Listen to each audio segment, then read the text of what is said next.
You probably noticed that Palantir dropped 17%. Now in this video, I'll explain to you why it happened. I'll show you the real numbers, something that the management should have done through their Q3 earnings call.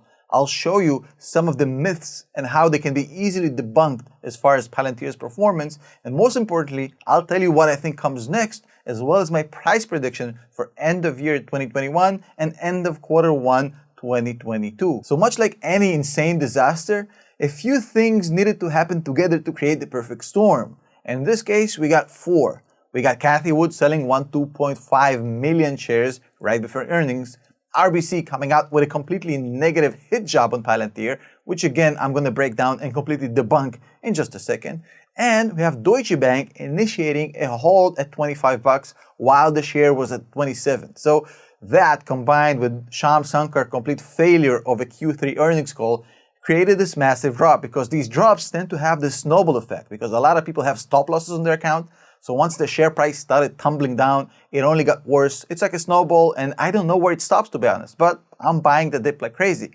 And what's funnier is that even Cathie Wood is buying the dip like crazy. She just bought 2.7 million shares back before the price actually started climbing. So she bought the dip, 2.7 million bought, 1.25 million sold. You can do the math. She actually increased her position through the past 10 days by 1.5 million shares of Palantir. Actually, same goes for Deutsche Bank with their hold at $25. Just about 6 days ago, the 13Fs come out, and Deutsche Bank, surprise, increased their Palantir position by 213%. 213%. They went from 800,000 to 2.7 million Palantir shares in the previous quarter. So they're increasing their positions. And for me, action talks louder than words. So I don't care what they say, their hold analyst rating, they're actually loading up on Palantir. So, make of it of what you want. Now, the RBC report was probably the worst of them all, because it completely blew me away of how disconnected, disjointed this report was from what Palantir is actually doing. The main negativity came from the fact that the growth on the commercial side, which was pretty good, as I'm about to show you in the numbers, shouldn't be accounted because it came partially from companies in which Palantir invested in. Yes, you just heard me correctly. RBC is saying because some of the revenues that came from the commercial side, they came from companies Palantir invested in, these should be excluded when you actually look at the entire commercial side of Palantir. Now, I can't think of a stupider shit that I've ever heard in my life. Now, I'm going to show you this analyst, and he's a good analyst. He's a top 10% analyst. He definitely knows what he's doing, but he can't evaluate Palantir. And I'll show you a similar company on which he similarly dropped the ball, and I think he's going to regret this rating. No offense to you, but you have no idea what the fuck you're talking about. This report was garbage. About to break it down in a second. Hang tight. So before we go through this, I want to show you the actual numbers of Palantir, because I felt after the Q3 earnings call that it should have been done differently. There's so many good numbers. There's so much to work with, and they haven't done it. So what we're going to do in the next 3 to 5 minutes of this video is go over the numbers of Palantir like management should have done. Instead of 2 hours of cutting edge Batmans and shamans, they should have dedicated 10 minutes and going through the numbers just the way they are, because it's like a beautiful woman. It doesn't need makeup. It's just beautiful in itself. So Palantir have such great numbers. We just need about 3 minutes to go over everything. I wish management would have done that. That would have circumvented a lot of this nonsense. We just increased our cash from 2 billion to 2.33 billion. Also, the other thing is we have 3 times more assets than liabilities, and we don't have any debt. As you can see right here, no debt, 0 debt, and we actually have no goodwill. So all our assets are real, and we have 3 times more of them than liabilities. We also grew revenue 44% for the first 9 months of 2021 compared to the first 9 months of 2020, which is actually a really good number, above estimates. Beyond that, look at this thing. We actually reduced marketing expenses compared to the similar quarter last year by 54%, going down from 300 million to 150 million. And the loss from operation tells you everything you got to know about this company. Last year, the 3 months ended September 2020, we had 847 million operating loss. we're down to 91 million. So basically what happened is we reduced our loss from operation tenfold, from 850 to 91 million. So I believe by next quarter or the quarter after that, we're going to be operationally profitable. And you would think that this is the end of it. But if you actually understand numbers, you can actually see that they already are operationally profitable. But wait, Tom, look, 91 million loss from operations.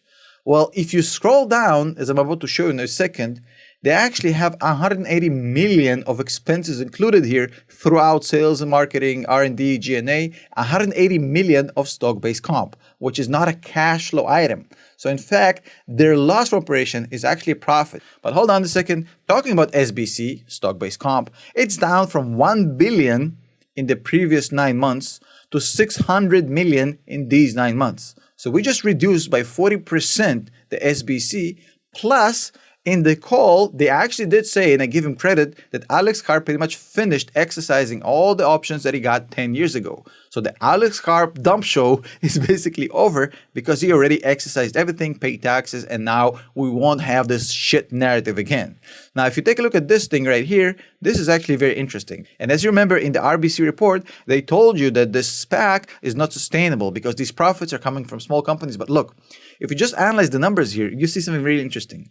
So 19 million and then 22 million. That's the first 3 months, first 9 months. So if you can extrapolate these numbers, you understand that they went from 3 million per quarter from their subsidiaries as clients, because these are actually paying clients of Palantir, to 22 million. So essentially, they raised the average per month from these clients from 3 million to 6.5 million in just about 6 months. So that whole narrative is complete bullshit. The numbers don't lie.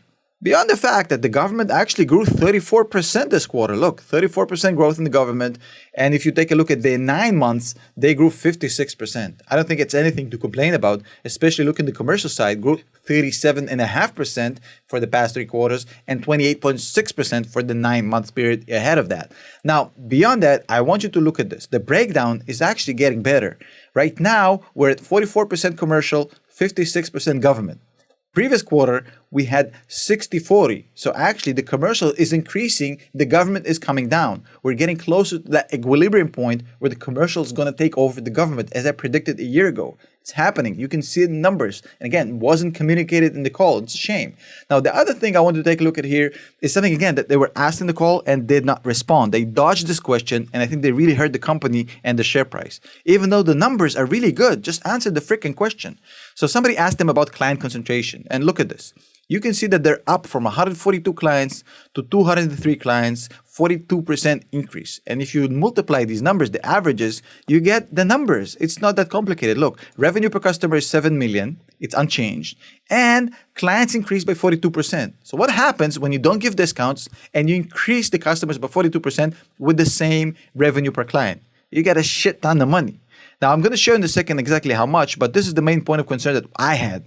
The top 20 clients actually accounted for 41 million per client. That's up 35% from the 31 million they had the trailing 12 months in the previous year. But for me, that was kind of a double-edged sword because I'm concerned that the top 20 clients are becoming heavier. I don't like client concentration, brings a lot of risk, but they're actually getting better. They didn't communicate that in the call. God damn it.